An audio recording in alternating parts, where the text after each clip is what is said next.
retour dans le live sur TV Finance. Bienvenue si vous nous retrouvez. Il est 9h03 jeudi 10 juin. Merci d'être avec nous.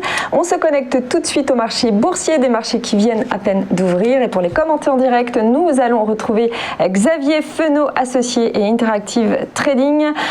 Bonjour Xavier, bienvenue à vous. Bonjour Karine. Merci d'être avec nous pour nous raconter ce début de séance en direct dès l'ouverture avec un début de semaine plutôt calme, mais toujours sur des hauts historiquement élevés. Alors qu'annonce le CAC et l'ouverture ce matin? Est-ce que cette journée tant attendue va amorcer un virage avec cette fameuse décision de la politique monétaire de la BCE? Va-t-on rester sur des niveaux de résistance sans grand mouvement? On espère que ce cocktail explosif cet après-midi fasse un peu bouger les choses. Comme vous l'avez très bien dit, c'est très calme et c'est même pas depuis le début de la semaine, c'est même quasiment depuis un mois. Je pourrais enregistrer finalement le même son toutes les semaines depuis maintenant plusieurs semaines, puisque c'est tout le temps la même musique. On est effectivement, comme vous l'avez très bien dit, sur des records annuels sur le CAC, sur des records historiques sur le CAC 40 GR qui lui intègre les dividendes. Alors cet après-midi, c'est vrai qu'on a le cocktail entre l'inflation aux États-Unis. Je pense que ça va être d'ailleurs surtout ce chiffre-là qui va être important pour les marchés pour anticiper un peu la politique monétaire de la Réserve fédérale américaine, qui est peut-être plus propice à resserrer un petit peu les boulons parce qu'il se pose déjà la question, alors que Christine Lagarde, pour le moment, a priori, c'est toujours pas dans les tuyaux. Donc, pas grand-chose à attendre au niveau de la Banque centrale européenne, même si, voilà, on espère quand même un peu de volatilité. L'euro-dollar, d'ailleurs, l'euro-dollar, on voit que ça fait maintenant quasiment un mois qu'on oscille un peu en dessous des 1,22, un peu au-dessus, un peu en dessous, il se passe plus grand-chose.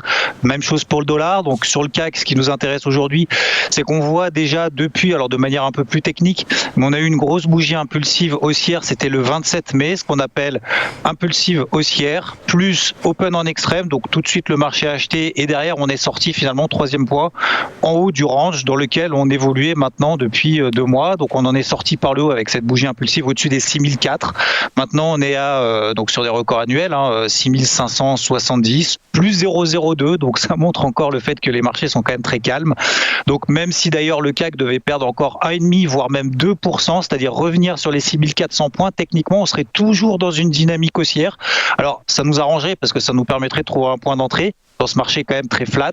Alors oui, ça monte en crabe, ce qu'on appelle une hausse larvée. Aujourd'hui, si vraiment il y a peut-être une mauvaise nouvelle, en tout cas que le marché interprète négativement le discours et les propos de Madame Lagarde cet après-midi, la grosse zone en tout cas intraday, c'est 6530. Voilà, 6530, si vraiment là on passe en dessous, peut-être qu'on aurait une baisse un petit peu plus prononcée. Mais pour le moment d'ailleurs, c'est plus arrondi, on va dire, en tout cas le schéma technique est un peu plus arrondi, un peu plus poussif aux États-Unis, que ce soit au travers du Dow Jones, que ce soit même au travers du SP500, qui eux n'arrivent pas à s'extraire par le haut justement de range latéraux dans lequel on est maintenant depuis plusieurs semaines. Donc c'est un peu plus fébrile si vraiment on a plutôt une optique de se couvrir sur le marché, peut-être plus aux États-Unis, en tout cas que sur le CAC, parce qu'en fait ce qui se passe sur le CAC, c'est qu'on a des valeurs qui progressent, le lendemain elles rebaissent et en fait les mêmes valeurs qui baissaient la veille, ce sont elles finalement qui tirent vers le haut. Donc en fait on a une espèce de peloton qui se tire vers le haut et du coup ça profite à l'indice CAC 40. Donc là tout juste dans le vert, on espère effectivement que cet après-midi ça nous donne un petit peu de volatilité parce que quand on fait du trading, c'est vrai qu'on aime bien la volatilité. Après si on est dans une optique plus investissement, tout va bien pour le moment. C'est un long fleuve tranquille pour le moment qui se passe. Tant qu'on reste au-dessus des 6530 pour aujourd'hui, tant qu'on est au-dessus des 6004 dans une optique un petit peu plus longue, pour le moment, tout va bien.